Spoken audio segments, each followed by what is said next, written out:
जय हिंद साथियों, स्वागत है एक बार फिर से आपका अपना परिवार एफएमएससी ग्रुप डिस्कशन में। दोस्तों, हर रोज की भांति फिर से उपस्थित हो चुके हैं आप सभी के बीच में आज का होमवर्क सीरीज को लेकर। दोस्तों, आज का होमवर्क सीरीज जो होमवर्क में दिया गया था वहां से करवा देगा। और कल जो था, कल एक टेक्निकल इशू आ गया जिस कारण आपका क्लास आधे में ही बंद हो गया। और चलिए कोई बात नहीं, उसके लिए क्षमा चाहते हैं आप सभी के बीच में, लेकिन आज का क्लास आप सभी के बीच में पूरा रहेगा और अच्छे तरीका से होने वाला है। और आप सभी को पता है आपको जो होमवर्क में जो भी बुक चलाया जा रहा है, लुसेंट चलाया जा रहा है, सार संग्रह एनसीईआरटी का महेश बर्नवाल का चलाया जा रहा है, और एक साइंस में क्विक बुक दृष्टि का चलाया जा रहा है, और एक कौन सा बुक हो जाए, एक एसपीडी का बुक है जो कि पिछले एग्जाम जितना सही पूछा गया हो जाएगा। और एसपीडी का ही आपको करंट अफेयर लास्ट में चलाया जाता है। और उससे पहले शुरू में डेली का करंट अफेयर करवाए, जो आप लोगों को होमवर्क नहीं दिया जाता है। कोई बात नहीं, डेली का होमवर्क सीरीज को पढ़ते हुए चलेंगे होमवर्क की ओर। तो शुरू करते हैं क्लास को। और आप लोग अभी तक चैनल को सब्सक्राइब नहीं किए, जल्दी कीजिए और जाके डिस्क्रिप्शन बॉक्स में जाइए, अबाउट में जाके वहां से जाके व्हाट्सएप, टेलीग्राम जो भी लिंक है सब में जाकर जुड़ जाइए, ताकि आप सभी को होमवर्क सही समय पर मिलता रहे। तो चलते हैं, आज का क्लास शुरू करते हैं। जवाब देना है आप सभी को। शिकागो विश्वविद्यालय के वायु गुणवत्ता जीवन सूचकांक के अनुसार भारत का सबसे प्रदूषित राज्य या केंद्र शासित प्रदेश कौन बन गया है?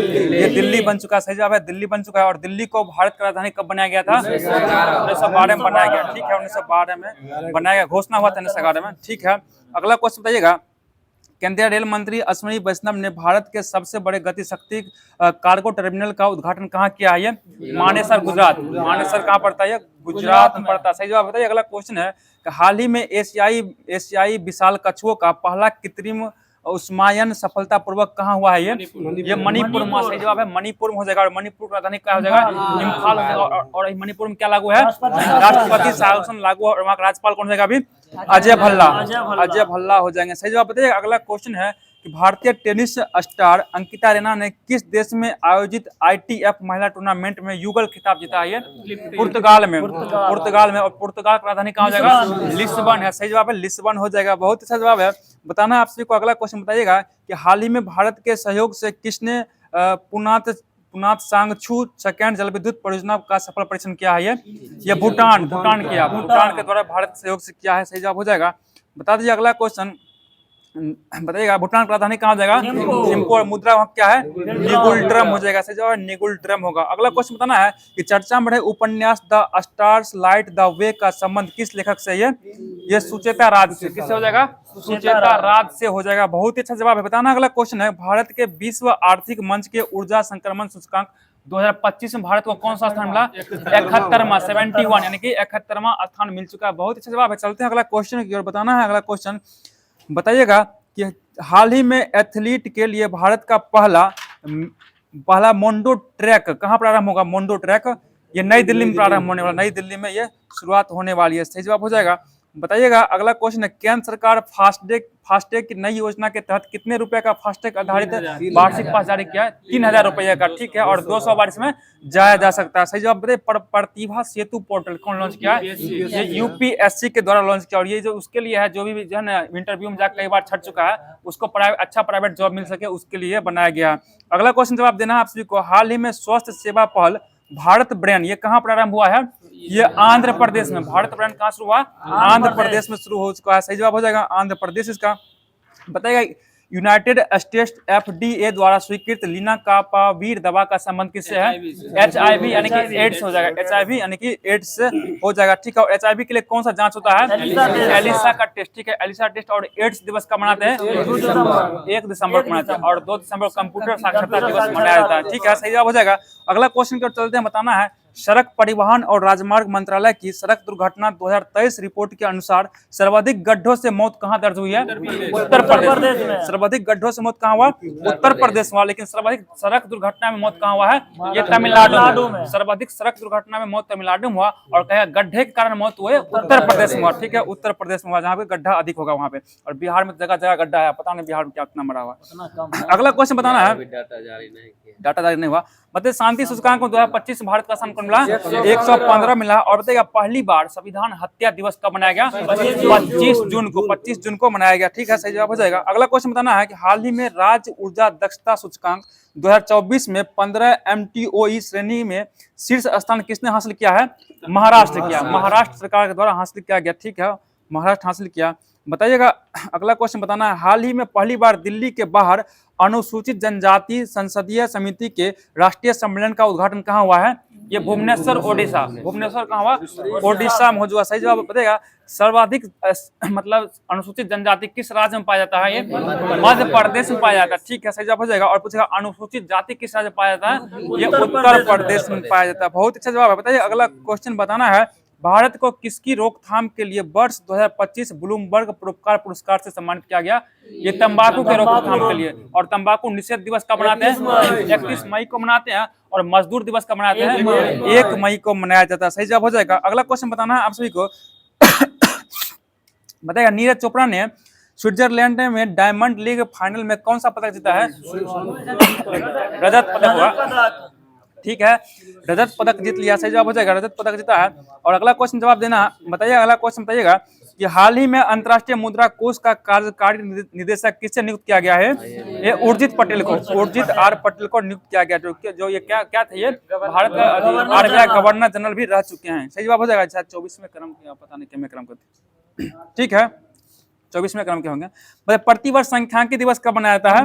ये 29 जून को। किसके जन्म दिवस पर? PC महालनोबिस के जन्म दिवस पर मनाया जाता है। तो ठीक है, तो दोस्तों जो भी आज का डेली करंट बन रहा था सभी को समाप्त कर दिया गया। अब चलें लुसेंट के माध्यम से जो होमवर्क दिया गया उसको देखते हैं। लुसेंट में हिस्ट्री चल रहा है और अच्छा टॉपिक है, और महात्मा गांधी का टॉपिक चल रहा है। तो बताना आप सभी को महात्मा गांधी का जन्म कब और कहाँ हुआ था? ठीक है, 2 अक्टूबर को 1869 को पोरबंदर गुजरात में इनका जन्म हुआ। सही जवाब बताइए। महात्मा गांधी का विवाह कब हुआ था? 1883 ईस्वी में। किससे हुआ था? कस्तूरबा गांधी से हुआ था। सही जवाब हो जाएगा। बहुत अच्छा जवाब है, जवाब देना है। अगला क्वेश्चन की ओर चलते हैं। बताना है गांधी जी का जो है 5वां पुत्र का संज्ञा किस दिया गया?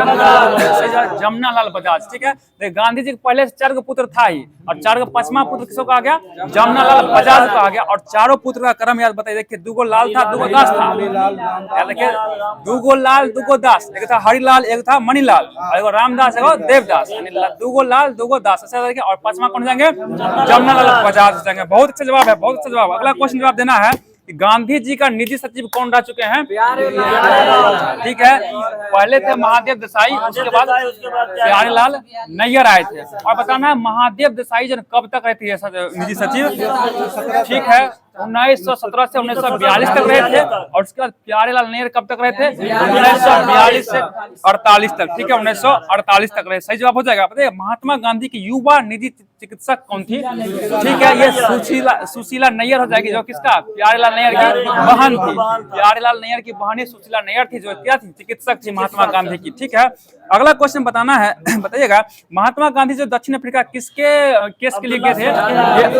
अब्दुल्ला सेठ के केस से गए थे। और ये कब गए थे? 1893 में गए थे। सही जवाब हो जाएगा। और बताइएगा जब ये दक्षिण अफ्रीका गए थे तो किस जहाज से गए थे? ये सफारी से गए थे। ठीक है, सफारी। और इसे सफारी गाड़ी होता है, 4 चक्का होता है वो, और ये सफारी जहाज से गए थे। ठीक है, ठीक है, चलते हैं। ऐसे सफारी से था ना, सफारी याद रखें, शॉर्ट फॉर्म तुरंत पकड़ लीजिएगा। चलते हैं अगला क्वेश्चन क्या बताना है।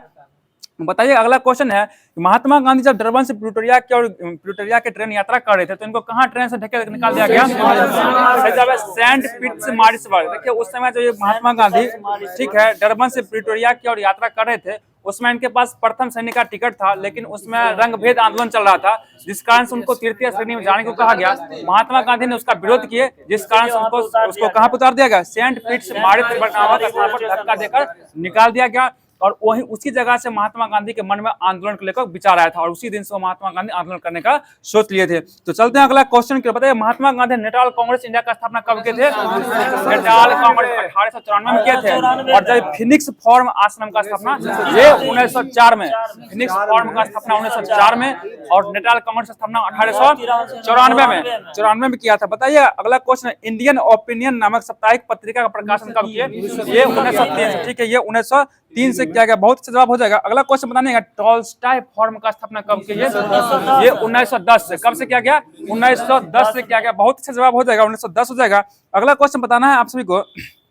बताइएगा गांधी जी जब भारत वापसी हुआ था, इनका उम्र उसमें कितना वर्ष था? ठीक है, 45 वर्ष था। बताइए गांधी जी वापस किस तिथि को आए थे? 9 जनवरी 1915 को आए थे। और इसी 9 जनवरी को कौन सा दिवस मनाते हैं? प्रवासी भारतीय दिवस के रूप में मनाया जाता है। प्रति कितना 2 वर्ष का अंतराल मनाते हैं, प्रवासी भारतीय दिवस मनाया जाता है। सही जवाब हो जाएगा। चलते हैं अगला क्वेश्चन की ओर। बताना है कि बताइए जब गांधी जी दक्षिण अफ्रीका से वापस आए थे किस वेशभूषा में आए थे ये? गाठियावाड़ी किसानों के वेशभूषा पहनकर किस जहाज में चढ़ गए थे? अरबिया नमक जहाज। देखिए गए थे कौन से? सफारी से गए थे और ये वापस किससे आए थे?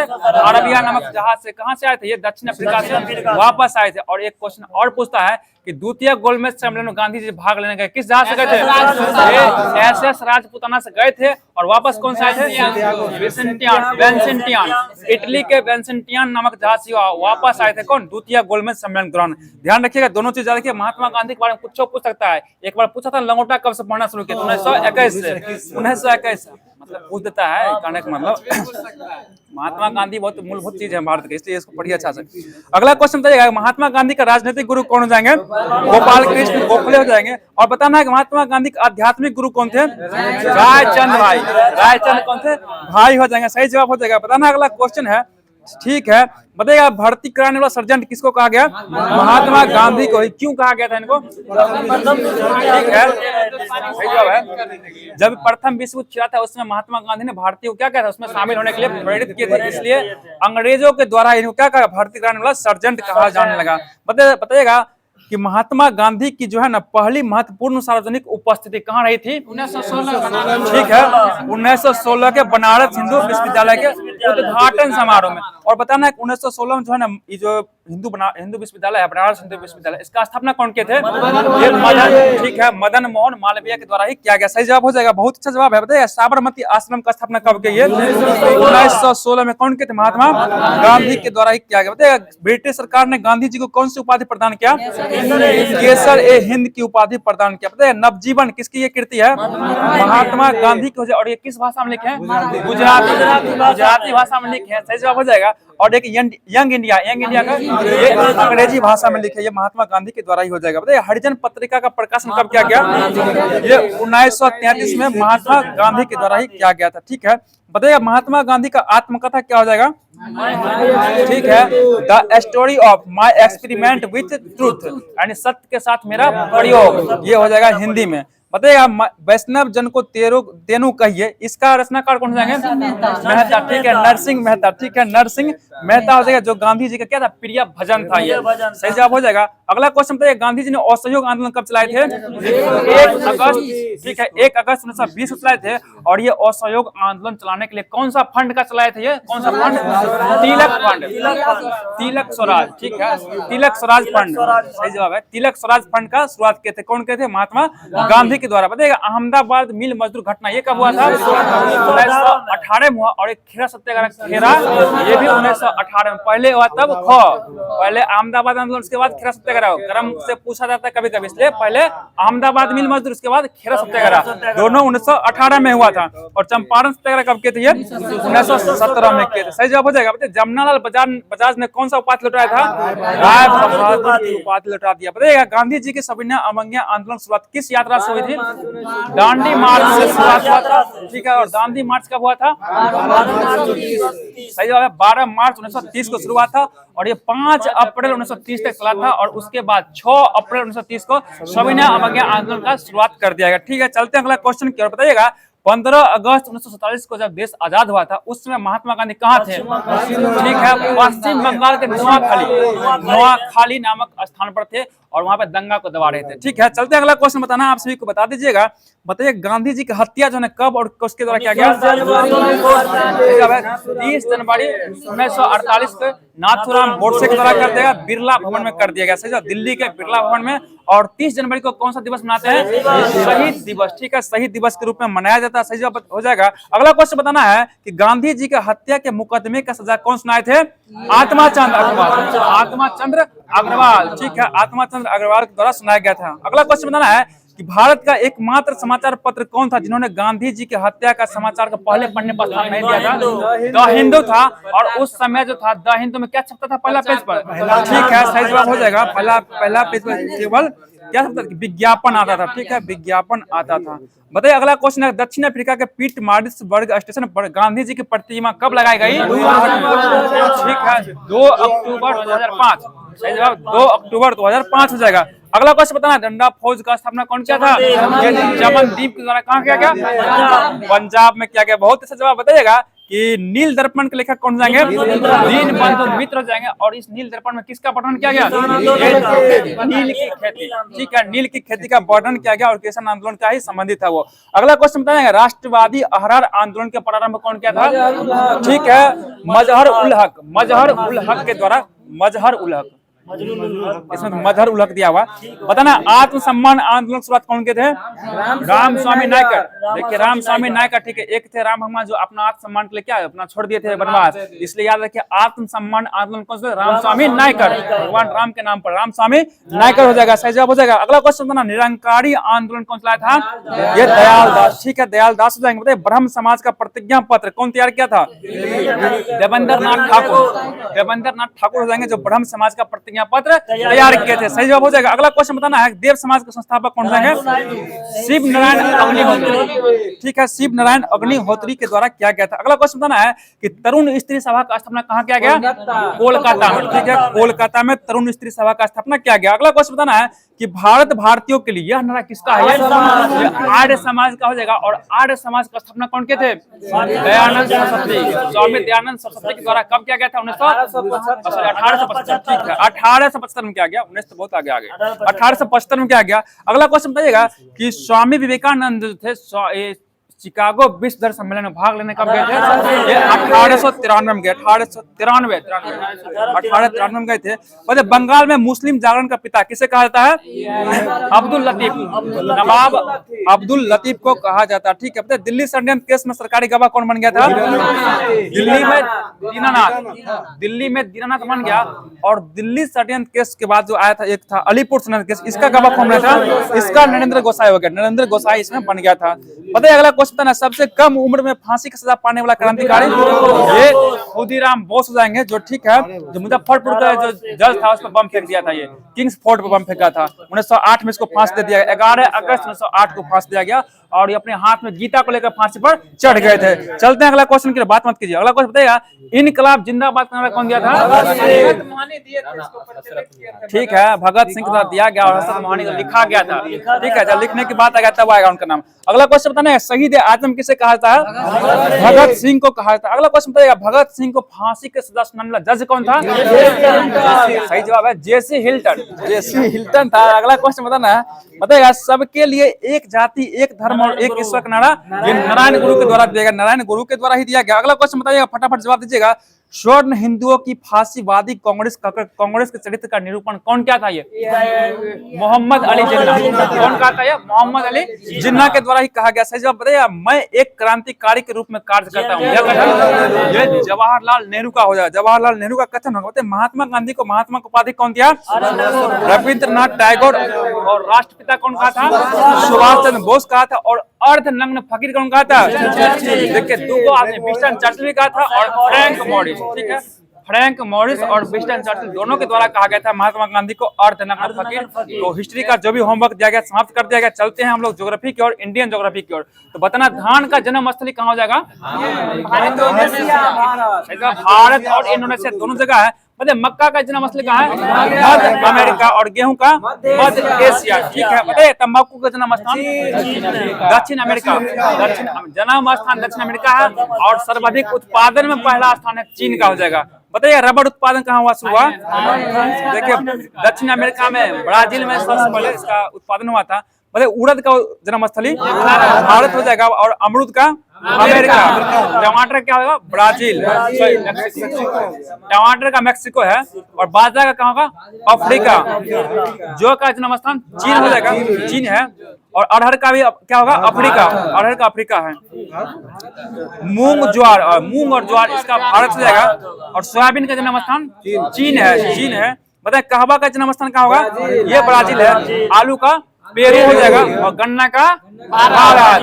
और गन्ना वाला गाना भी है भोजपुरी में, ठीक है। अगला क्वेश्चन चलते हैं, बताइएगा भारत में सिंचाई परियोजना कितने भागों में बांटा गया?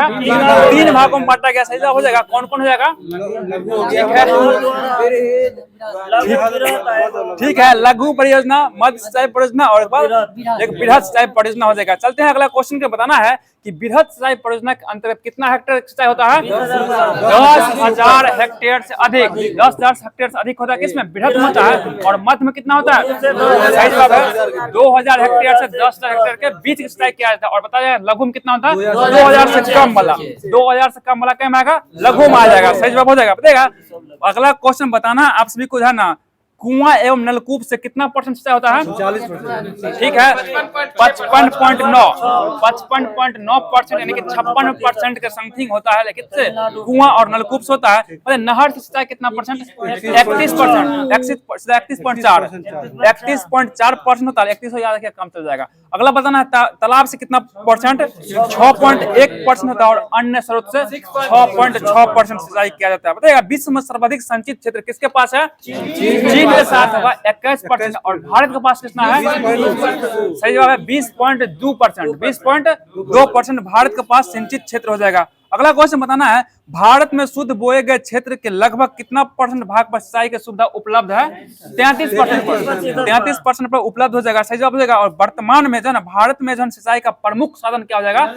ठीक है कुआं और नलकूप। कुआं और नलकूप भारत में सिंचाई का मुख्य साधन है। सही जवाब हो जाएगा। बताना अगला क्वेश्चन देश में सर्वाधिक नलकूप एवं पंप सेट का संख्या मतलब कहाँ पाया था? ये तमिलनाडु में 18% पाया था। और उसके बाद महाराष्ट्र आता 15% के साथ। और बताइएगा इसका जवाब देखिए, सिर्फ पूछेगा नलकूपों के सघनता वाला राज्य कौन होगा? तब उत्तर प्रदेश हो जाएगा। और ऐसे पूछा नलकूप और पंप सेट दोनों सबसे अधिक तब तमिलनाडु होगा और 18% है। दूसरा स्थान हो जाएगा कौन? महाराष्ट्र का 15.6% होगा। और सिर्फ कहा नलकूपों का सघनता वाला राज्य कौन होगा? तब ये उत्तर प्रदेश आ जाएगा। सही जवाब हो जाएगा। बताए दमन गंगा सिंचाई परियोजना किस राज्य में है? ये गुजरात के ठीक है वलसाड जिला में पड़ता है। ठीक है वलसाड जिला हो जाएगा। और ये दमन गंगा परियोजना किस नदी पर है? दमन गंगा नदी पर ही। दमन गंगा नदी पर ही हो जाएगा। पता है दमन गंगा जो है नदी जो कहाँ पे गिरती है? अपना जल गिराती है ये अरब सागर में गिरती है, महाराष्ट्र और गुजरात से गुजरते हुए। बताना अगला गिरना सिंचाई परियोजना किस राज्य में है? महाराष्ट्र राज्य में। किस नदी पे है? ये गिरना नदी पे ही हो जाएगा। बहुत अच्छा जवाब है। बताइए अगला क्वेश्चन है पंबा सिंचाई परियोजना किस राज्य में है? पंबा केरल में पड़ता है और पंबा नदी पे ही है। ठीक है सही जवाब है। बताइए ये क्वेश्चन दरोगा में पूछा हुआ, बताना आप सबको टिहरी पनबिजली परियोजना किस नदी पर है? ठीक है भागीरथी भिलंगना दोनों है। ऑप्शन दे देगा ए बी दोनों सही है। ऐसे ऑप्शन था भागीरथी और भिलंगना हो जाएगा टिहरी पनबिजली परियोजना। और ये किस राज्य में पड़ता है? ये उत्तराखंड में पड़ता है। उत्तराखंड में स्थित हो जाएगा। सही जवाब हो जाएगा। तो बताना अगला क्वेश्चन इंदिरा गांधी नहर को जो है ना जल किससे प्राप्त होता है? सतलज नदी से प्राप्त होता है। और भारत की सबसे लंबी सिंचाई परियोजना किस है? इंदिरा गांधी नहर। ठीक है इंदिरा गांधी नहर हो जाएगा। बताइएगा सारण सिंचाई नहर एवं त्रिवेणी नहर को जल किससे प्राप्त होता है? ये गंडक नदी से प्राप्त होता है। बहुत अच्छा जवाब है। बताइए अगला क्वेश्चन है कि राष्ट्रीय जल संवर्धन परियोजना का क्रियान्वयन कौन मंत्रालय करता है? क्रियान्वयन कृषि मंत्रालय करता है। कृषि मंत्रालय के द्वारा ही किया जाता है। बताइए कृषि में जो कृषि के क्षेत्र में जल का उपयोग सर्वाधिक कौन देश करता है? भारत करता है। भारत सबसे ज्यादा उपयोग करता है कृषि में। और कृषि में सबसे अधिक भारत में होता है। बताइए मल्टी स्टेज लिफ्ट सिंचाई स्कीम किस राज्य में? ये तेलंगाना में पड़ता है। तेलंगाना में क्वेश्चन भूल जाते हैं तेलंगाना में हो जाएगा। अगला क्वेश्चन बताना है बताइए भारत सरकार जो है राष्ट्रीय जल संसाधन परिषद का गठन कब किया है? 1983 में किया। ठीक है 1983 में किया गया। और इसका अध्यक्ष कौन होते हैं? प्रधानमंत्री हो जाएंगे। ठीक है अगला बताइएगा किसी क्षेत्र विशेष में प्राकृतिक रूप से उगने वाले पेड़ पौधे को समूह को क्या कहते हैं? वनस्पति कहते हैं। उसको वनस्पति कहते हैं। और बताना है पौधे का वह समूह जो बिना किसी मानवीय सहायता से जंगली अवस्था में समूह के रूप में उगते हैं तो उसे क्या कहते हैं? उसको प्राकृतिक वनस्पति। जब मानव का हस्तक्षेप नहीं होता उसको प्राकृतिक वनस्पति कहते हैं। और जब ठीक है बताइएगा वह वनस्पति जो मानवीय हस्तक्षेप के बिना अपने आप पैदा होती है तथा जिस पर लंबे समय तक किसी भी प्रकार का मानवीय हस्तक्षेप नहीं होता उसे क्या कहते हैं? उसको अछत वनस्पति। उसको कहते हैं अछत वनस्पति यानी कि मानव का कोई हस्तक्षेप उस पर नहीं होता है।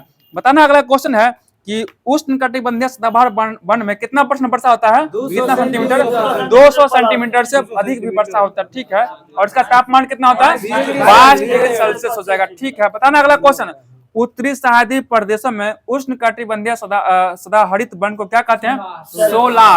सोलास कहा जाता है। सही जवाब सोलास हो जाएगा। बताइएगा रबर जो है ना किस वन में पाया था? रबर यही उष्णकटिबंधीय सदाबहार वन का ही पौधा हो जाएगा। देखिए एबीन, बेत और सिंकोना और रबर, ये है उष्ण कटिबंधीय सदाबहार वन का क्या है, पौधा हो जाएगा। तो ज्योग्राफी का भी होमवर्क समाप्त कर दिया। चल रहे हैं हम लोग विविध की और विविध में भी अच्छा टॉपिक दिया गया था और यहाँ से क्वेश्चन जरूर बनता है, देखते होंगे आप लोग। बताना आसियान दिवस ये कब मनाया जाता है? ये 8 अगस्त को मनाते हैं। और आसियान का स्थापना कब हुआ था? सही जवाब है 1967 को, 8 अगस्त 1967 को क्या गया? सही जवाब है। बताइए आसियान में अभी कितना देश है? अभी 10 गो देश है, 10 गो देश है। और बताना आसियान का केंद्रीय सचिवालय कहाँ पड़ता है?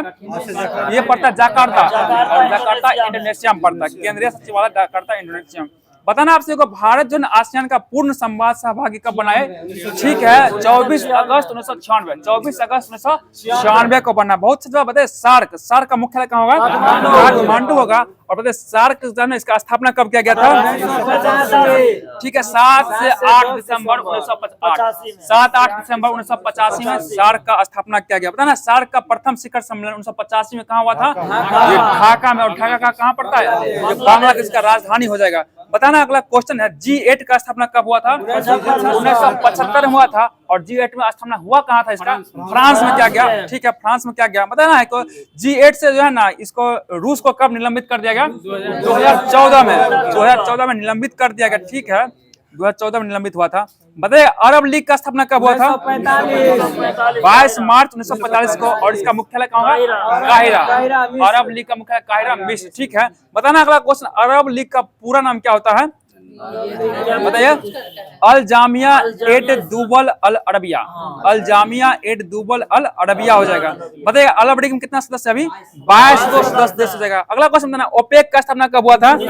ये 1960 में हुआ। और ओपेक का ठीक है मुख्यालय वियना होगा। और लेकिन स्थापना इसका हुआ कहाँ था? बगदाद में हुआ था। इसका स्थापना बगदाद में। बताना है ओपेक जो है ना कतर को कब हटा दिया गया? 2019 में हटा दिया गया। और पता है इंडोनेशिया कब हटा इससे? 2008 में हटा था। और गैबोन 1994 में हट गया ओपेक से। पता है रेड क्रॉस का स्थापना कब हुआ?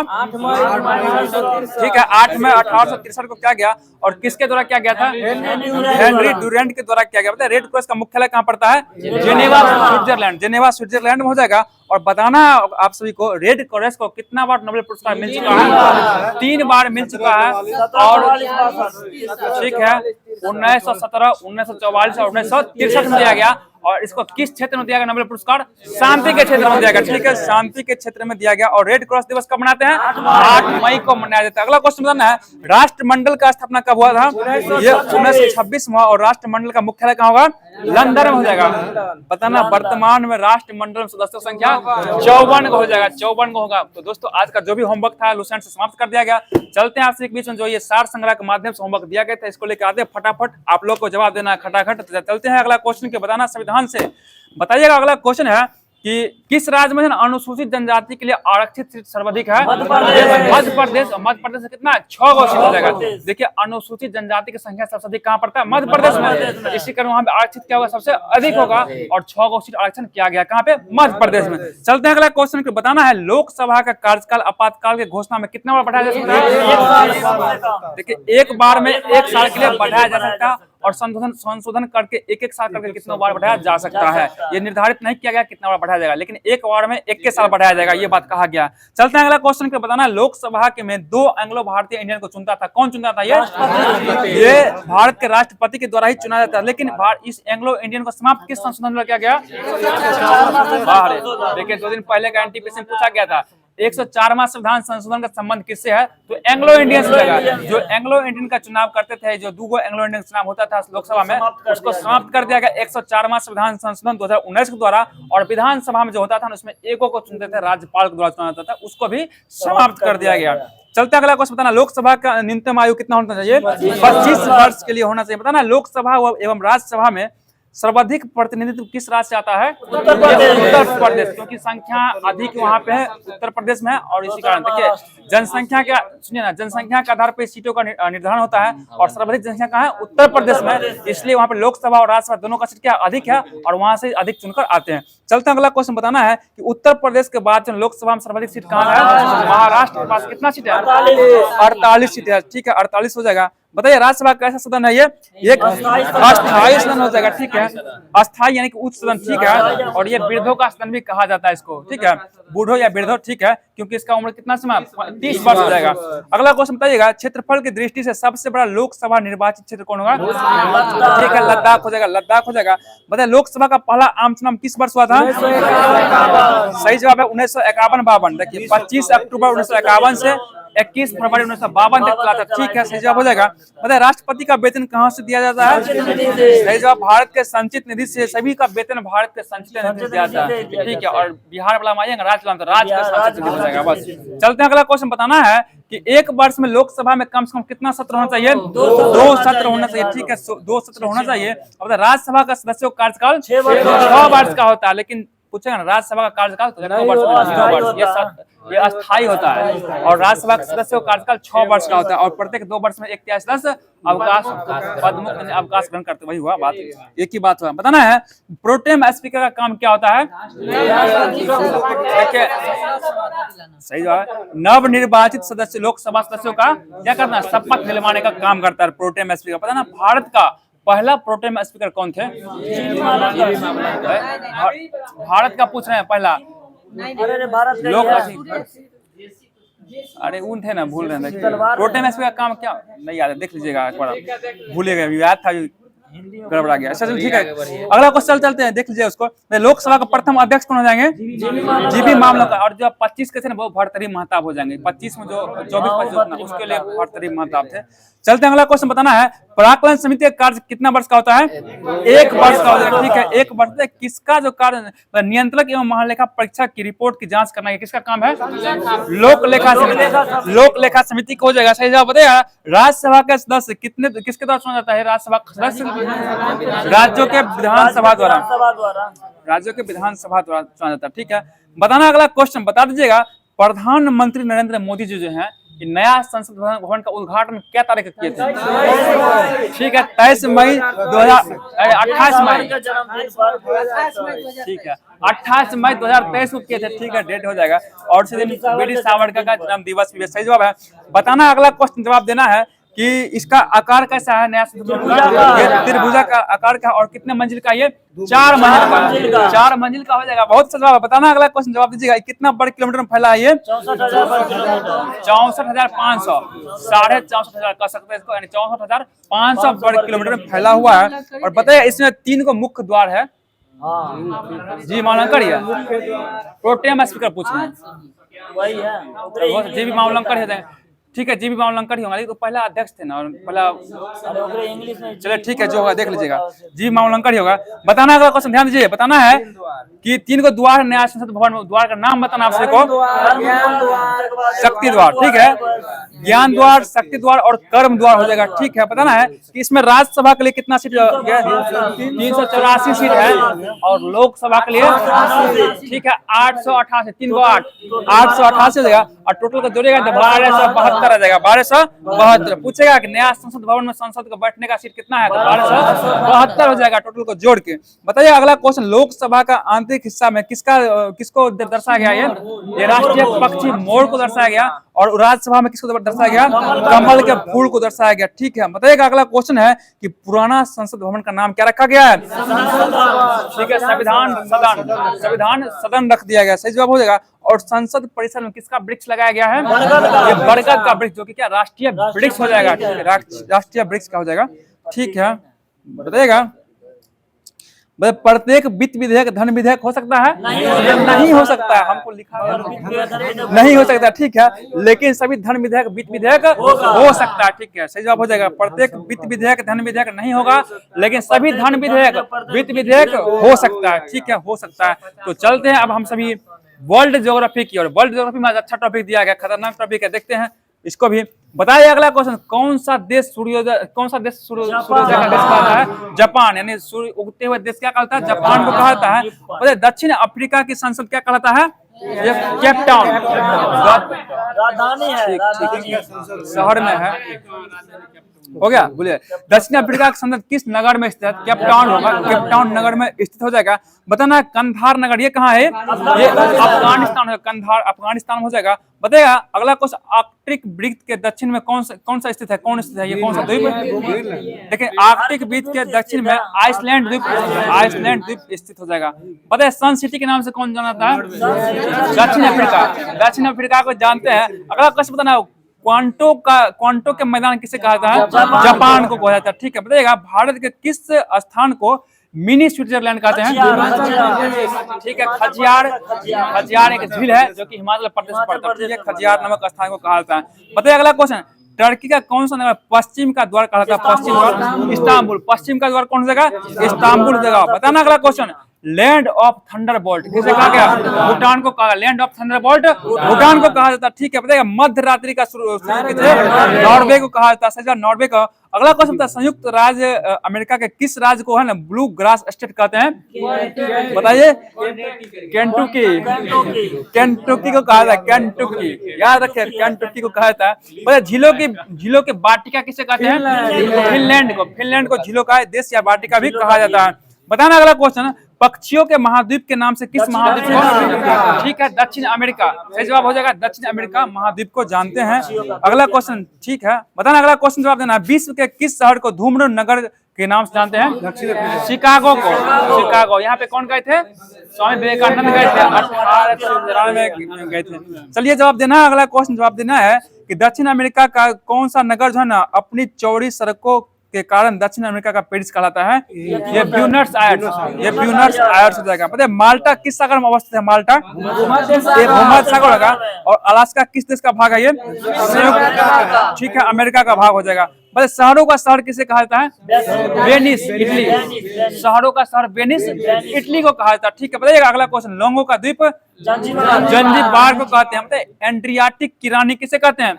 वेनिस, इटली को। एड्रियाटिक की रानी वेनिस, इटली को ही कहा जाता है। बस 7 पहाड़ियों का नगर रोम। ठीक है, रोम कहा जाता है। बताइएगा शाश्वत शहर ये किसे कहते हैं? ये भी रोम को ही कहा जाता है। बताइए अगला क्वेश्चन है, नील का प्रदान किसे कहते हैं? मिस्र यानी काहिरा। ठीक है, बताइएगा निषिद्ध शहर ये लहासा तिब्बत को कहा जाता है। ठीक है, अगला बताना है, लैंड ऑफ थंडरबोल्ट ये भूटान। चलिए अच्छा से जवाब दीजिएगा, नदियों का देश किसे कहते हैं? बोले ना, शांति नहीं है। देखिए नदियों का देश किसे कहते हैं?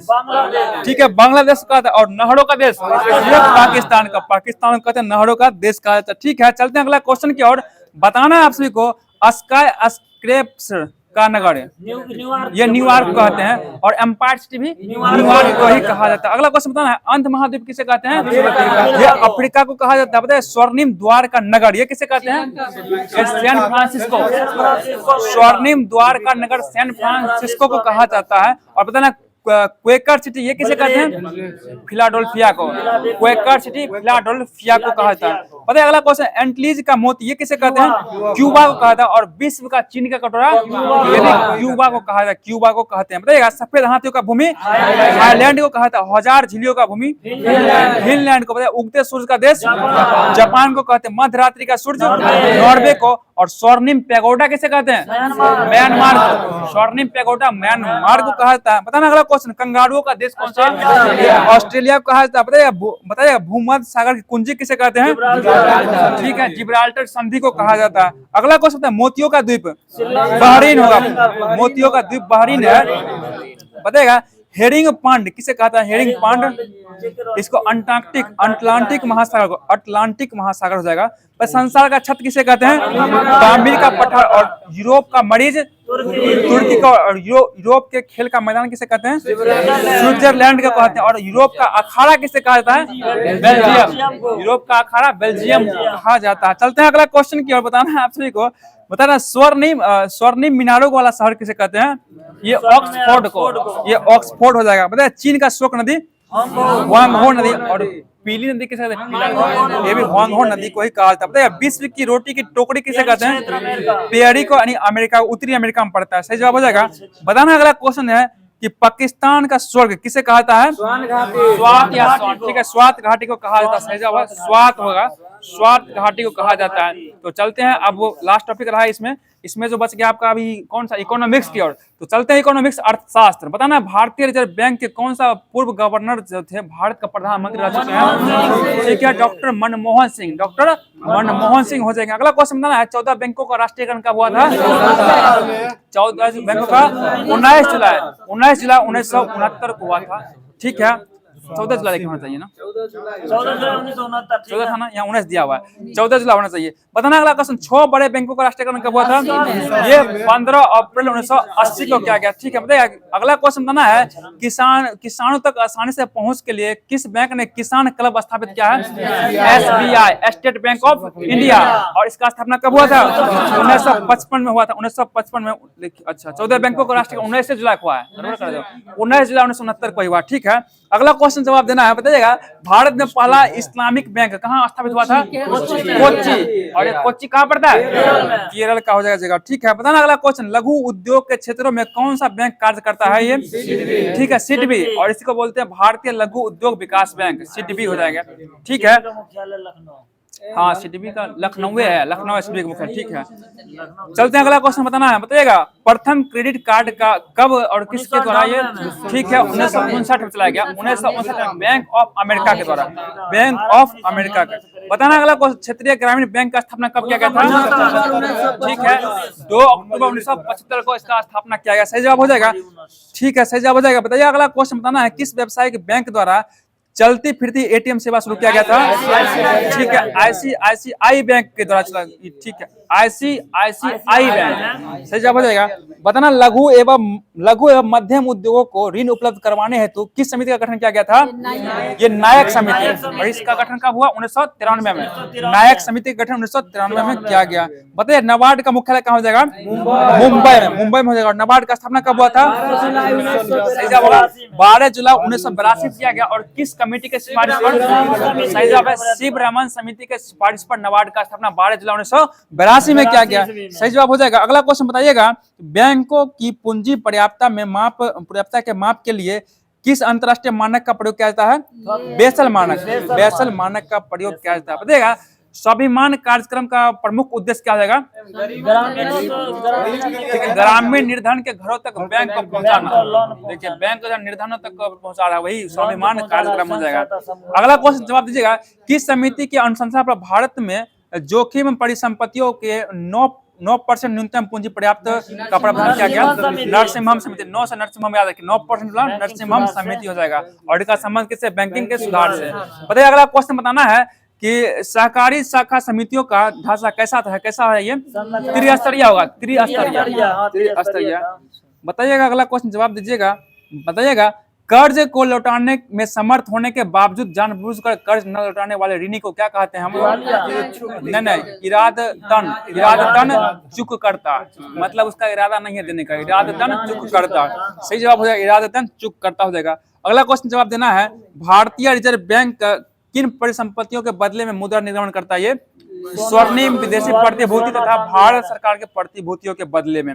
बताना प्रथम भूमि विकास बैंक का स्थापना कब हुआ था? ये 1920 में किया गया। और ये पंजाब के झाग में किया गया। चलिए अगला क्वेश्चन बताना है, बैंकों की जमा राशि बढ़ाने पर मुद्रा आपूर्ति पर क्या प्रभाव पड़ेगा? ये बढ़ जाएगा। जमा राशि बढ़ेगा, मुद्रा आपूर्ति ये बढ़ेगा। अगला क्वेश्चन, भारतीय स्टेट बैंक का स्थापना किसके कमेटी पर किया गया? किस समिति का? ठीक है, एडी गोरावाला समिति कब आया था? 1952 में किया गया था। ठीक है, 55 में स्थापना कर दिया गया। केंद्रीय बैंक का सर्वाधिक महत्वपूर्ण कार्य कौन सा हो जाएगा? इसका देखिए देश के पत्र मुद्रा का निर्गमन करना हो जाएगा। सही जवाब है निर्गमन करना ही। तो ठीक है, तो दोस्तों जो भी होमवर्क था इस एनसीईआरटी का भी करवा दिया गया। चलते हैं साइंस में, जो क्विक बुक्स चल रहा है साइंस की ओर। बता दीजिए साइंस में बताइएगा, तप्तता एवं शीतलता की अपेक्षित माप का यह सूचक कौन होता है? ताप हो जाएगा। ठीक है, बताना अगर किसी वस्तु का तापमान उसमें निहित किसका परिमाण होता है? ये आंतरिक ऊर्जा का परिणाम होता है। और इसी आंतरिक ऊर्जा को क्या कहते हैं?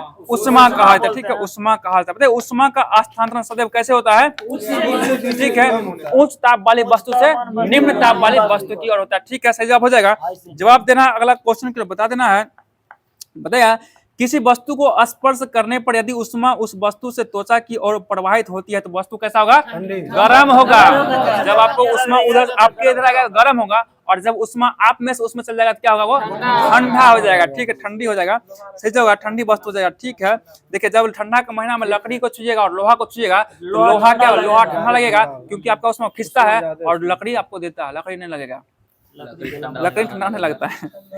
ठीक है, बताइएगा अगला क्वेश्चन, ताप की माप हेतु कुछ युक्तियों का विकसित किया गया, बताइए जिसने क्या कहते हैं, ताप मापी कहते हैं। ताप मापी बताइए वह यंत्र जो किसी वस्तु का ताप मापता है वो क्या कहलाता है, ताप मापी कहलाता है, ताप मापी कहलाता है। अगला क्वेश्चन बताना है, द्रव ताप मापी का सिद्धांत तापमान परिवर्तन के साथ द्रव के आयतन में परिवर्तन पर आधारित होता है। द्रव ताप मापी में ये किसके गुण का प्रयोग होता है, किस गुण का प्रयोग होता है इसमें, ये उष्मीय प्रसार गुण, उष्मीय प्रसार के गुण का प्रयोग किया जाता है। बताइए जब द्रव ताप माप में अल्कोहल का प्रयोग करते हैं तो क्या कहलाता है, वो अल्कोहल ताप मापी कहलाता है, अल्कोहल ताप मापी कहलाता है। और बताए एल्किन अल्कोहल का कितना ताप, ठीक है, -114 डिग्री सेल्सियस होता है। बताइए अति ठंडे प्रदेश में ताप मापने के लिए किसका प्रयोग करते हैं, ये अल्कोहल थर्मामीटर का, ताप मापी का प्रयोग करते हैं, सही जवाब हो जाएगा। बताइए द्रव ताप मापी में जब पारा का प्रयोग करते तो क्या कहलाता है, वो पारा ताप मापी कहलाता है। और बताइए डॉक्टरी प्रयोग के कारण से क्या कहते हैं, क्लिनिकल थर्मामीटर, पारा ताप मापी को क्लिनिकल थर्मामीटर भी कहा जाता है, सही जवाब हो जाएगा। बताना अगला क्वेश्चन है, बताइएगा किस ताप माप में जो है ना हाइड्रोजन गैस की स्थिर आयतन का पता, मतलब उपयोग करते हैं हम, ये स्थिर आयतन गैस ताप मापी में करते हैं। और बताना हाइड्रोजन गैस को जो है ना इसमें कितना का ताप मापता है ये, ठीक है, -200 डिग्री सेल्सियस से 500 डिग्री सेल्सियस तक का ताप मापा जाता है। और बताना 500 डिग्री सेल्सियस ऊपर जब होता है तो उसके लिए किसका प्रयोग करते हैं, ये नाइट्रोजन का प्रयोग करते हैं, नाइट्रोजन गैस का प्रयोग करते हैं। और ये 1500 डिग्री सेल्सियस से नीचे का करता है, 500 से 1500 डिग्री सेल्सियस तक के लिए नाइट्रोजन गैस का प्रयोग करते हैं। और बताना -200 से लेकर -268 तक के किसका प्रयोग करते हैं, किस गैस का, ये हीलियम गैस का प्रयोग करता है, ताप मापने में हीलियम गैस का प्रयोग किया जाता है। ठीक है, बता दीजिएगा अगला क्वेश्चन बताना है, चलते हैं अगला क्वेश्चन। बताइएगा किसी धातु के तार का विद्युत प्रतिरोध तार का ताप बढ़ाने पर बढ़ता है, इस प्रतिरोध में हुए परिवर्तन को मापने के लिए किस तापमापी का प्रयोग करते हैं हम लोग, प्लेटिनियम प्रतिरोध तापमापी, प्लेटिनियम प्रतिरोध तापमापी का प्रयोग करते हैं। बताइए इससे कितना डिग्री सेल्सियस तक ताप मापते हैं, नहीं 1000 डिग्री सेल्सियस तक ताप मापा जाता है प्लेटिनियम प्रतिरोधी तापमापी के द्वारा। चलते हैं अगला क्वेश्चन बताना है आप सभी को। बताइएगा कि जब दो भिन्न भिन्न धातु युग्मों के तारों को जोड़कर एक बंद परिपथ बनाते हैं और दोनों संधियों को भिन्न भिन्न ताप पर रखते हैं तो परिपथ में विद्युत वाहक बल उत्पन्न होता है और विद्युत धारा प्रवाहित होने लगती है। इसे क्या कहते हैं हम लोग, इसको ताप विद्युत धारा, ताप विद्युत धारा कहा जाता है, सही जवाब। और इस प्रभाव को क्या कहते हैं, सीबेक प्रभाव, सीबेक प्रभाव कहते हैं। चलिए बताना आप सभी को, ताप युग्मी ताप मापी में कितना डिग्री सेल्सियस तक ताप मापता है, ठीक है, -200 डिग्री सेल्सियस से 1600 डिग्री सेल्सियस तक के ताप मापता है, सही जवाब हो जाएगा। चलना बताना अगला क्वेश्चन बताइएगा। बताइए यदि कोई वस्तु उस ताप पर है तो वस्तु के प्रति एकांक पृष्ठ क्षेत्रफल से प्रति सेकंड उत्सर्जित होने वाले विकिरण की मात्रा वस्तु के परम ताप के चतुर्थ घात के समानुपाती होता है। किस नियम के अनुसार, ये स्टीफन के नियम के अनुसार हो जाएगा। बताना अगला क्वेश्चन, संपूर्ण विकिरण उस तापमापी में कितना ताप मापता है, ये 800 डिग्री सेल्सियस से 3000 डिग्री सेल्सियस तक, ठीक है, 800 से लेकर 3000 डिग्री सेल्सियस संपूर्ण विकिरण हो जाएगा। एक प्रकाशीय उस तापमापी, ये कितना मापता है, ठीक है, 800 डिग्री से लेकर 2700 डिग्री सेल्सियस तक का मापता है। ठीक है, बताइए अगला क्वेश्चन है, किसी तप्त वस्तु के उत्सर्जित विकिरण में सर्वाधिक ऊर्जा वाले विकिरण का तरंगदैर्घ्य तथा वस्तु के परम ताप का गुणनफल नियत रहता है। यह किस सिद्धांत के अनुसार, ये बीन का नियम, ठीक है, बीन के विकिरण सिद्धांत के अनुसार, ठीक है, सही जवाब हो जाएगा। और बताना अगला क्वेश्चन जवाब दीजिएगा कि सेल्सियस पैमाने पर जल का क्वथनांक कितना होता है, 100 डिग्री सेल्सियस हो जाएगा। और हिमांक कितना होता है, 0 डिग्री सेल्सियस, ठीक है, 0 डिग्री हिमांक हो जाएगा। अगला क्वेश्चन बताना है कि केल्विन पैमाने पर जल का क्वथनांक 373.15 केल्विन हो जाएगा, पूरा पढ़ लीजिएगा तो। और हिमांक कितना होगा, 273.15 केल्विन, केल्विन हो जाएगा। बताना इसमें कितने बराबर भाग बांटा गया, 100 बराबर भाग में बांटा जाता है। इसको अंतर निकाल लीजिए, बात खत्म। बताना फ़ारेनहाइट पैमाने में जल का हिमांक कितना होता है, 32 डिग्री फ़ारेनहाइट होता है। और क्वथनांक कितना हो जाएगा, 212 डिग्री फ़ारेनहाइट, सही जवाब हो जाएगा। पता ना है रोमन पैमाने में क्वथनांक कितना होगा, हिमांक 0 हो जाएगा और 80 होगा, ठीक है, भाप बिंदु होगा 80, जहाँ पे भाप बनता है उसको क्वथनांक कहा जाता है, जहाँ से भाप बनना शुरू हो जाएगा। बताइए अगला क्वेश्चन, किस तापक्रम पर जो है डिग्री सेंटीग्रेड और फ़ारेनहाइट बराबर होता है? -40 डिग्री सेंटीग्रेड पर। ठीक है, बताइए मानव शरीर का तापक्रम सेल्सियस में सही जवाब 36.9 डिग्री सेल्सियस यानी कि 37 डिग्री सेल्सियस और फ़ारेनहाइट में ठीक है 98.6 फ़ारेनहाइट होगा और केल्विन में 310 केल्विन मानव का तापक्रम हो जाएगा। चलते हैं अगला क्वेश्चन, बताना है आप सभी को सैद्धांतिक रूप से किसी वस्तु का परम शून्य ताप कितना होता है? ठीक है -273.15 डिग्री सेल्सियस या फिर इसको 0 डिग्री केल्विन में लगते हैं। इसी को क्या बोलते हैं? परम शून्य ताप कहा जाता है। अगला बताना क्वेश्चन है, किसी वस्तु के ताप में वृद्धि होने पर उसके विमाओं में वृद्धि होने को क्या कहते हैं? तापीय प्रसार कहता है। तापीय प्रसार, अगर लंबाई में प्रसार होगा तो उसको रेखिक प्रसार कहेगा और क्षेत्रफल में प्रसार को क्षेत्रीय प्रसार और आयतन में प्रसार को आयतन प्रसार कहा जाता है। ठीक है, किसी पदार्थ का कितना प्रसार होगा या किस पर निर्भर करता है? ये प्रसार गुणांक पर निर्भर करता है। सही जवाब हो जाएगा। तो बताना अगला क्वेश्चन आप सभी को पता, रेखीय प्रसार गुणांक बराबर क्या हो जाएगा? फॉर्मूला लंबाई में वृद्धि बटे मूल लंबाई गुणा ताप हो जाएगा। और पूछेगा क्षेत्रीय प्रसार बराबर इसका होगा क्षेत्रफल में वृद्धि मूल क्षेत्रफल गुना ताप हो जाएगा, ताप में वृद्धि। और आयतन प्रसार बराबर होगा आयतन में वृद्धि मूल आयतन बटा में मूल आयतन गुना ताप में वृद्धि हो जाएगा। ठीक है, तो हो गया। चलते हैं अब बायोलॉजी की ओर, फिजिक्स का समाप्त कर दिया गया। बताना बायोलॉजी में बताइए मनुष्य के उत्सर्जन तंत्र के निम्न अंग है। कितने अंग हैं? 5 को मुख्य अंग होगा। इसका 5 का नाम बताइए आप लोग। ठीक है, देखिए त्वचा, यकृत, किडनी, फेफड़ा, बड़ी आंत, ये इसमें क्या होगा? ये उत्सर्जन का काम करता है। सही जवाब हो जाएगा। बताना अगला क्वेश्चन है कि मूत्राशय, बताइए मानव के मूत्राशय तंत्र में है ना कितना जोड़ी किडनी पाया जाता है? 1 जोड़ा किडनी पाया जाता है। ठीक है, और पता है मूत्र नलिका कितना पाया जाता है? ये भी 1 जोड़ा है। किडनी से मूत्र नलिका निकलता है और क्षरण कहता है मूत्राशय में रहता है। और मूत्राशय कितना होता है? 1 होता है। और पहला मानव मूत्राशय प्रत्यारोपण कहाँ हुआ है? ये अमेरिका में हुआ। सही जवाब अमेरिका में किया गया। बहुत से जवाब है। और पता है मूत्र मार्ग कितना होता है? 1 ही होता है। ठीक है, अगला क्वेश्चन बता रहा है, बताइए बिक्री यानी किडनी का आकार कैसा होता है? सेम के बीज के आकार का। ठीक है, सेम के बीज के आकार का और गहरे भूले लाल रंग का। कैसा होता है? गहरे भूले लाल रंग का हो जाएगा। सही जवाब हो जाएगा। बताना अगला क्वेश्चन है कि बताइएगा कि बिक्री यानी किडनी के संरचनात्मक एवं क्रियात्मक इकाई क्या कहलाता है? नेफ्रॉन कहलाता है। और नेफ्रॉन कितना कुंडलित सूक्ष्म लंबित कोशिका से बना होता है? ये नलिका 10 लाख सूक्ष्म लंबित नलिकाएं से पाई जाती है इसमें। सही बताइएगा किडनी के कितने भाग होते हैं? दो मुख्य कार्य काम होता है। किडनी का कितना काम होता है? 2 काम होता है। कौन कौन होता है? ठीक है, उत्सर्जन करना और प्रसारण नियमन करना हो जाएगा। बताइएगा किडनी पथरी में किसका कारण होता है? किडनी का पथरी देखिए सही जवाब है यूरिक अम्ल, कैल्शियम ऑक्सलेट और कैल्शियम फॉस्फेट कारण क्या होता है? बताना। विक्रिक में पथरी यानी किडनी में पथरी होता है। पता है मूत्र के श्रावण को किस औषधि द्वारा बढ़ाया जाता है? ठीक है, डाईयूरेटिक के द्वारा बढ़ाया जाता है। सही जवाब हो जाएगा डाईयूरेटिक हो जाएगा।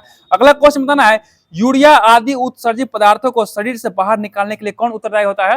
ये किडनी होता है। किडनी बाहर निकालेगा, किडनी लेकर छान देगा, मूत्राशय में भेज देगा, आप लोग मूत्र द्वारा निकाल देते हैं उसको। ठीक है, अगला क्वेश्चन बताना है, आप सभी को जवाब देना है। रक्त शुद्धिकरण करना क्या कहलाता है? डायलिसिस कहलाता है। डायलिसिस कहलाता है। और भी खान साहब डायलिसिस की व्यवस्था कर रहे हैं, हर एक जिला में करने वाले हैं। चलिए अगला क्वेश्चन मशीन आ चुका है, लग जाएगा सब जगह। चलते हैं अगला क्वेश्चन की ओर, सब जगह आ जाएगा। बताइए मूत्र का हल्का पीला रंग किसके कारण होता है? ये यूरोक्रोम के कारण होता है। यूरोक्रोम वर्णक के कारण हो जाएगा। चलते हैं, बताना अगला क्वेश्चन बता दीजिएगा। बताइएगा मूत्र का जो है ना सामान्य घटक कौन कौन होता है? जल, लवण, यूरिया एवं यूरिक अम्ल होता है। और 2 असामान्य घटक कौन हो जाएगा? एगो कीटोन और एगो एल्बुमिन। कीटोन और एल्बुमिन हो जाएगा। सही जवाब हो जाएगा। बताना अगला क्वेश्चन है, शरीर में लवण एवं जल की मात्रा को नियंत्रण कौन करता है? नहीं, किडनी करता है। किडनी करता है। किडनी का महत्वपूर्ण कार्य हो जाएगा। बताइए अगला क्वेश्चन बताना है। बताइए यकृत जो है ना विशेष एंजाइम के सहायता से आवश्यकता से अधिक अमोनिया को किसमें बदल देता है? यूरिया में बदलता है। और यूरिया का सूत्र बताइए तो NH2CO NH2। ठीक है, ये यूरिया का सूत्र होता है। और अमोनिया का सूत्र क्या हो जाएगा? NH3 हो जाएगा। सही जवाब हो जाएगा। बताइए अगला क्वेश्चन है, बताइएगा कि पीत का निर्माण कहाँ होता है? ये यकृत में होता है। और ये निकलता किससे होता है? पीत रस के द्वारा। ठीक है, बताइए श्वेत ग्रंथि कहाँ पाई जाती है? त्वचा में पाया जाता है। त्वचा में पाया जाता है। और तेलिया ग्रंथि कहाँ पाया जाता है?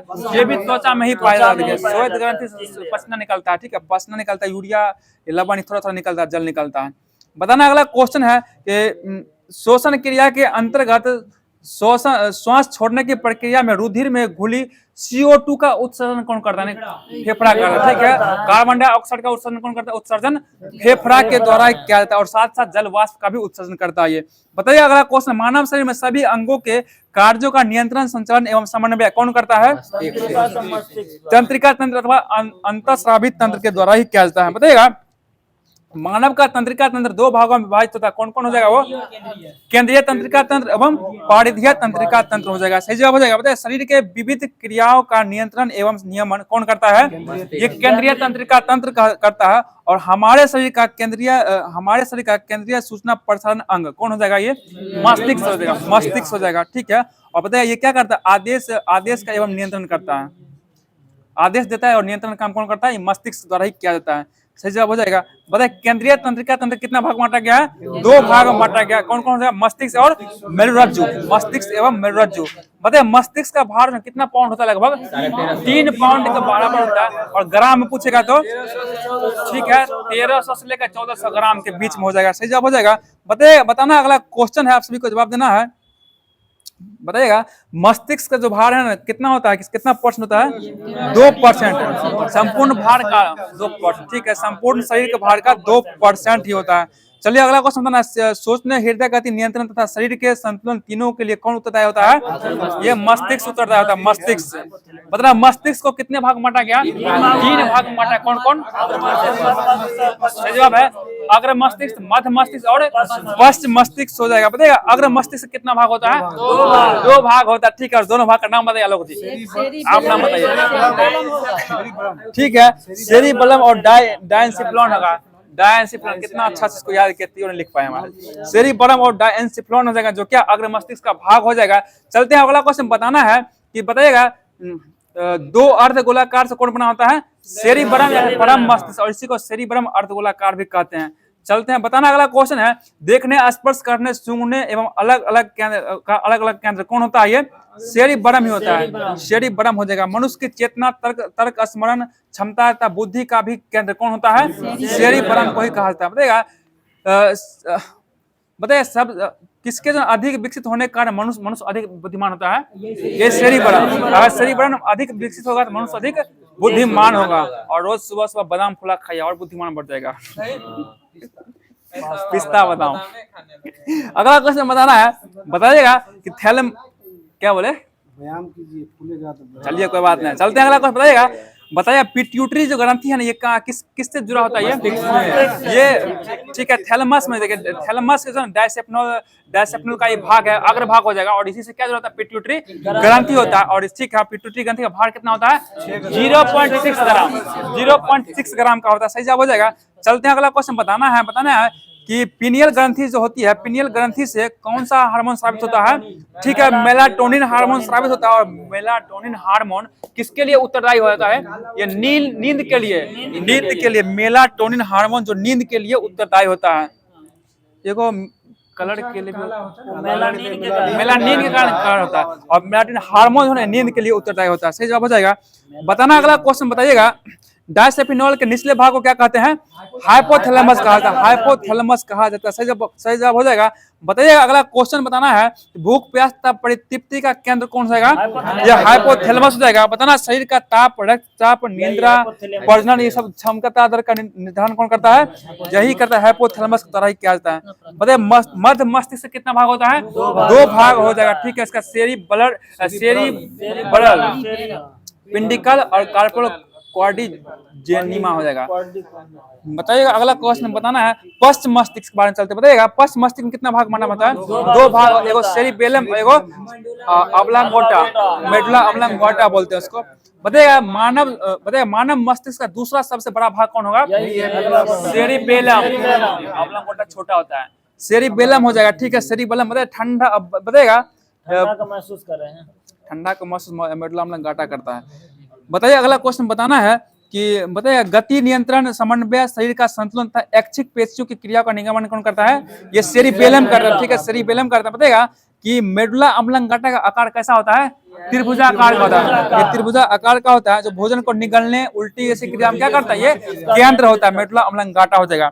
बताना अगला क्वेश्चन, शरीर के जो है ना अनैच्छिक क्रियाओं का केंद्र कौन होता है, ये मेडुला ऑब्लांगाटा, हृदय स्पंदन दर एवं नाड़ी दाड़ी संतुलन में रज्जु करता है। ठीक है, जो आप पूछे थे आज। अगला क्वेश्चन बताइएगा, अभी चल रहे हैं। मेडुला ऑब्लांगाटा के जो है महारंध्र से निकलकर तंत्रिका नाल से होता हुआ अंत तक फैला रहता है, किसे उसे क्या कहते हैं, इसको रीढ़ रज्जु या फिर मेरु रज्जु कहते हैं, उसको रीढ़ रज्जु या फिर मेरु रज्जु कहते हैं। बताइए प्रतिवर्ती क्रियाओं का प्रमुख केंद्र कौन हो जाएगा, प्रतिवर्ती क्रिया का मेरु रज्जु होगा, मेरु रज्जु। और बताइए अनैच्छिक क्रियाओं का संतुलित कौन करता है, मेरु रज्जु करता है। और अनैच्छिक क्रिया का केंद्र पूछा होगा मेडुला ऑब्लांगाटा, और संतुलित का काम कौन करता है, मेरु रज्जु के द्वारा किया जाता है। सही जवाब हो जाएगा। बताइएगा अगला क्वेश्चन है, बताना है कि केंद्रीय तंत्रिका तंत्र के शरीर के विभिन्न संवेदी एवं क्रियात्मक भागों से जोड़ने वाली धागे नुमा तंत्रिका होती है, उसे क्या कहते हैं, उसको परिधीय तंत्रिका तंत्र कहते हैं। और परिधीय तंत्रिका तंत्र में कपालिक तंत्र कितना जोड़ी होता है, 12 जोड़ी होता है। और मेडुरज्जु तंत्रिका में कितना होता है, ये 31 जोड़ी का बना होता है। सही जवाब हो जाएगा।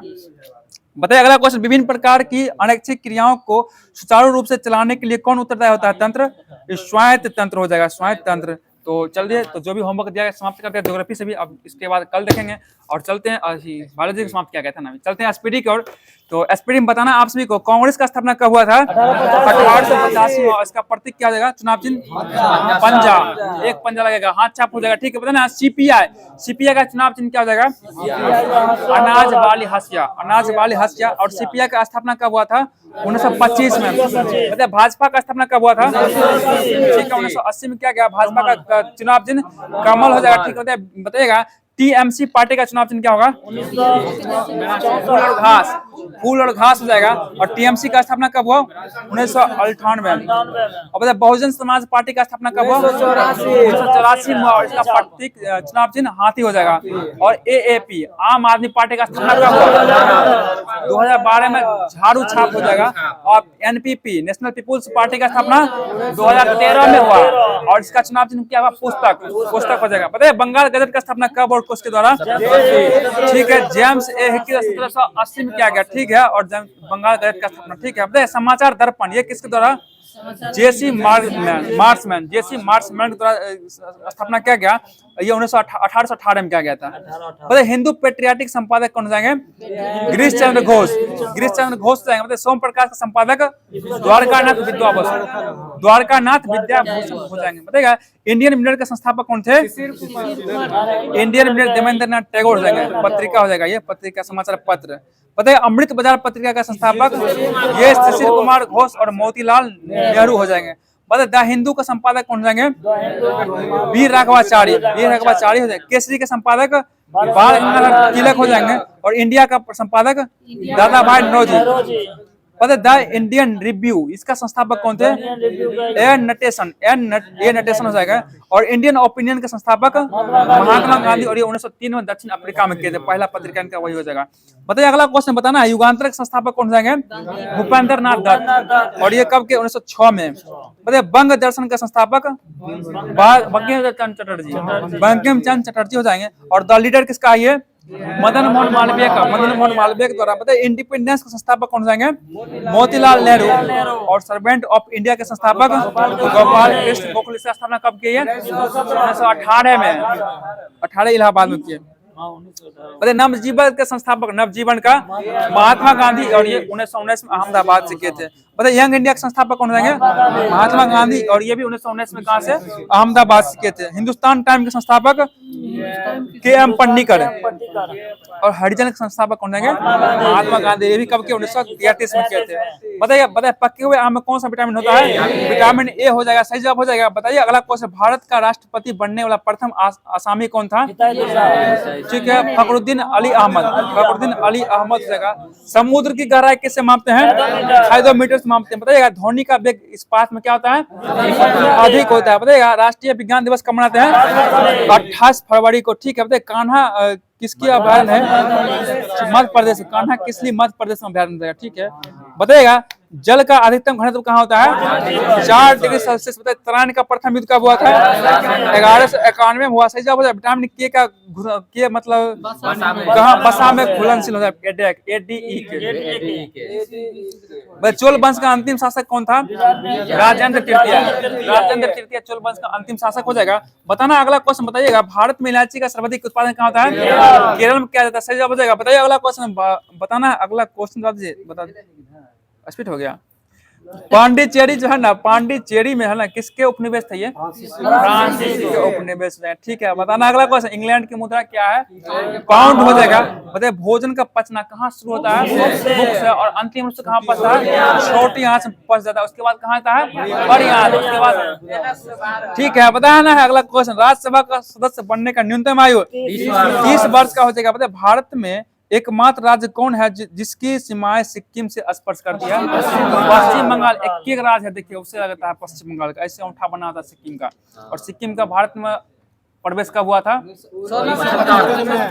75 को। ठीक है, और अगर पूछ देगा ऐसे सिक्किम का जो भारत में प्रवेश किया गया किस अनुच्छेद के द्वारा, तो क्या कहिएगा?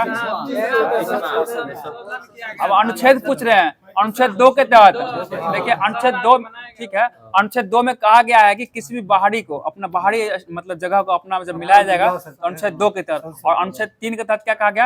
अनुच्छेद 3 देखिए आंतरिक मतलब भारत के आंतरिक भाग का, जैसे राज्य का नाम तोड़ना, राज्य का बंटवारा करना, ये सब अनुच्छेद 3 के तहत होता है। तो दोस्तों एसपीटी का भी जो भी होमवर्क समाप्त कर दिया गया। अब चल रहे हैं करंट के माध्यम से, जो आपको एसपीटी से दिया करंट की ओर चल रहे हैं। बताना है करंट में काहे ताली बजा रहे हो, कुछ हो गया क्या? चलिए अगला क्वेश्चन चलते हैं, बताना है, जवाब दीजिएगा। अडानी ग्रुप ने कहा भारत का पहला of grid green hydrogen plant शुरू किया? ये गुजरात में किया। ठीक है, गुजरात में क्या गया? अगला क्वेश्चन बताना, अंतर्राष्ट्रीय आलू केंद्र के दक्षिण एशिया क्षेत्रीय केंद्र की स्थापना कहाँ की जा रही है? ये आगरा में किया जा रहा है। ठीक है, अगला क्वेश्चन बताइए, भारतीय संरक्षण सम्मेलन 2025 का कहाँ शुरू होगा? ये उत्तराखंड में। ठीक है, उत्तराखंड हो जाएगा। बताइए 7वें हेलीकॉप्टर एवं लघु विमानन शिखर सम्मेलन का आयोजन कहाँ किया गया है? ये पुणे महाराष्ट्र में किया गया। सही जवाब हो जाएगा। बताइएगा अगला क्वेश्चन, जवाब दीजिएगा। FIH हॉकी पुरुष जूनियर विश्व कप में 14वें संस्करण का आयोजन किस राज्य में किया जाएगा? ये तमिलनाडु में किया जाएगा। बताइए शांति सूचकांक पहला स्थान किसका है?